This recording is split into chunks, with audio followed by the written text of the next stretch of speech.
Hello, friends. Just gonna wait for some people to hop on here. This is Growth Through Trauma Part 2.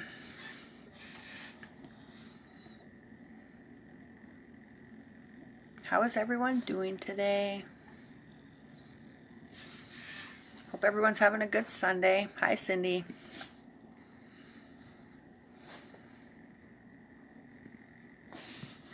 My phone's being crazy. There we go. Let's wait for some more people to hop on here.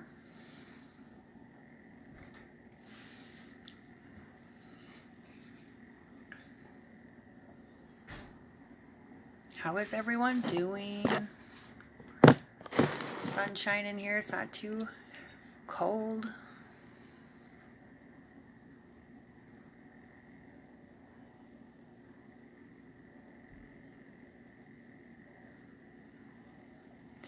If you're tuning in, say hi in the comments.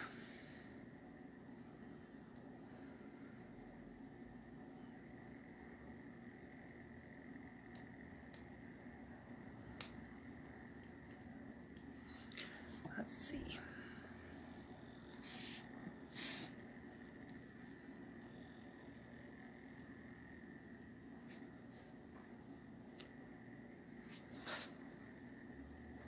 There's Brandy. Hi, Brandy. Okay, so I'm just going to go ahead and jump on. So, as Cindy said earlier, we're talking about trauma and how people can grow through that. And I guess everybody handles trauma a little bit differently. Some people shut down and isolate. Some people seek out others to talk to. Hey, girl. Me personally, I dealt with my trauma through self-medication, and that included getting high, doing drugs every day, all day, for about 5 years of my life. I would say that it started around 2008. And not many people know, but I had an older son, Mason, that I gave up for adoption because at that time in my life, I just was not ready to be a mom.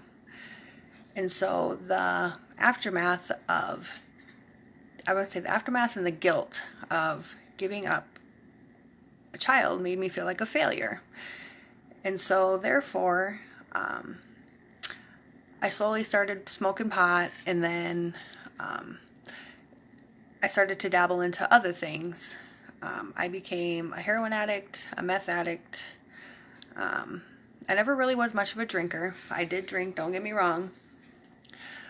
But mainly I medicated and numbed myself through drugs. And that went on for a good portion of my life until I would say 2010.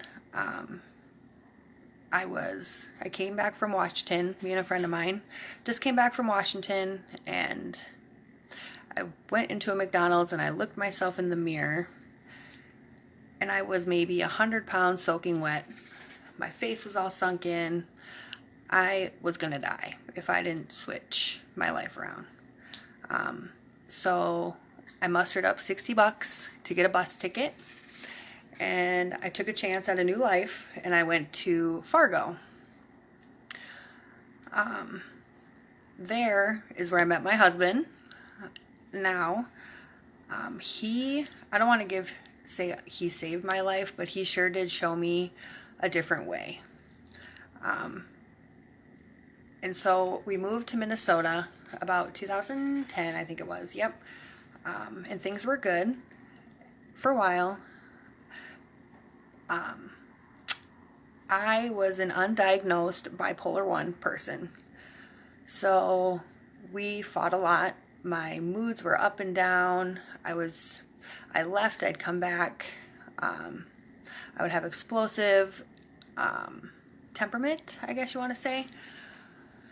I left him. We had our first son in we had our first son in 2015, Kian, as most of you see on my Facebook.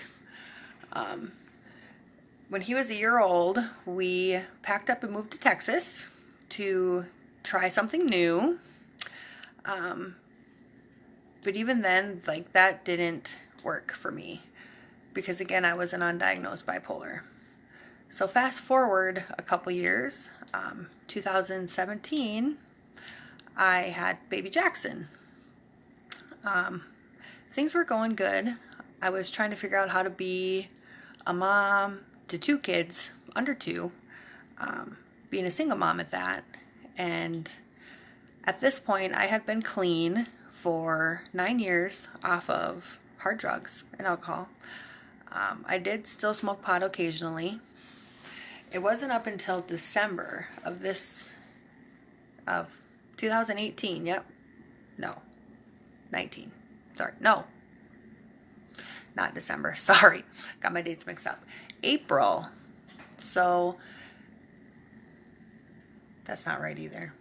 I'm sorry. December of 2018. Yeah, because Jackson was a year old. So come December of 2018, I was in a mania. And at that point, I didn't even know what a mania was. I didn't know anything about bipolar. I have been to psychiatrist after psychiatrist, trying different medication. Nothing was working. I started a job at the Microtel in Minot, North Dakota. And that's where everything kind of just started to crumble for me. I was putting myself in situations that I shouldn't have been putting myself in. I was taking my kids places that they shouldn't have been. Just not making very sane, rational decisions for myself or them. And so I was in a mania from December until April, when I checked myself into behavioral health in Thief River Falls. And there is when I finally got my bipolar 1 diagnosis. So from December to April, I was in a 6-month mania. Crazy, altering moods, erratic behavior, the whole works. My mom took my kids, it was Mother's Day, my mom took my kids to North Dakota to see my family, my sister and them. And she called me and she asked me to look at something for her, but I wasn't home, obviously. I went to Minnesota to go buy a bag of weed. And at that point, everything kind of fell apart for me. I lost my kids in April. No, May. No, it was April. I lost my kids in April because in my mind, if I couldn't live with my mom, I was going to go down there, grab my kids, and me and my husband and my kids were going to live in a van. And to me, at that moment in time, it just seemed like it was doable. And so my mom went and she got third-party custody of my kids. And I was a wreck. I won't even deny that. I was mad. I was angry. Why the hell is this happening to me again? But come April, we moved up here. So May we got married. May I got married to my husband. And then I finally found a psychiatrist that would listen to me. He actually, hey Krista, he got me on the right med regimen that I needed. And so we have been working very hard to maintain therapy. I've been going to group. I see my kids twice a month. I video chat them every chance I get. It hasn't been an easy road for sure. This past 6 months, I've become a completely different person than who I used to be. I have learned how to manage my bipolar. I've learned what mania actually is, and I've learned that even being happy, you can be in a mania. It's all a matter of how you have to, how do I put this? It's all a matter of how you go about getting help for yourself. And I can tell you, without taking the steps that I have to get my bipolar under control, and the groups and the DBT group and the therapy, all of that, I would not be where I'm at today. And that is, my kids will be coming home sooner than later. And my mom, I'm starting to build a relationship with her again. Me and my sister, it's taken baby steps, but we're getting there.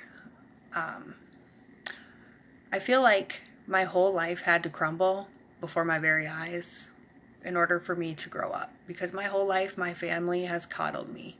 They've bailed me out of jail, they've paid my fines, they've done everything for me. And so I believe truly to grow through trauma, that sometimes bad shit has to happen to you, and you have to fight your way back up to the top. You don't stop fighting. I would never stop fighting, and I won't stop fighting, because I know there's a better version of me out there. And so, this is really long. I'm sorry, guys. A lot to say. But I just want you guys to know that it is possible. You don't have to be stuck forever. You don't have to be sitting at rock bottom forever. You just really have to find the drive within yourself to want to change, to get help if you need it. And don't be ashamed of it either, because I'm not. My counselor is half the reason why I'm here today. It is half the reason why I get a second chance at being a mom, and a better wife for my husband, a better sister, daughter. The sun finally shines for me now. There's not so much lost hope, I guess, if you want to say. And so that's a little bit about my story, and how I grew. I have come, the person people knew 6 months ago, even a year ago, hell, even in 2008, that girl no longer exists anymore. I totally would love the chance to reintroduce myself to people, because now I'm happy and I have a good, steady job. We own a house. All of this was possible because I decided to get help and stop fighting everything. My mom finally trusts me again. We're getting there. I guess that's really my story. If anybody wants to chime in, any questions, I'd love to answer them. If anybody has anything to say, feel free. Otherwise, that is about it. So, hi Krista, how are you today? That's all I got for you guys. I thank you for watching, and I'm sorry that we had technical difficulties and Sydney couldn't be on here with us, but we're going to get it figured out. So I just want you to know that this is a safe place for you guys to come to. You can talk, you can vent, cry, laugh, scream, curse the world, whatever you need to do. We're here to listen. So that is it. And I hope everybody has a wonderful day. Oh, thanks, Cindy. I could go on for hours, but that's about the gist of it.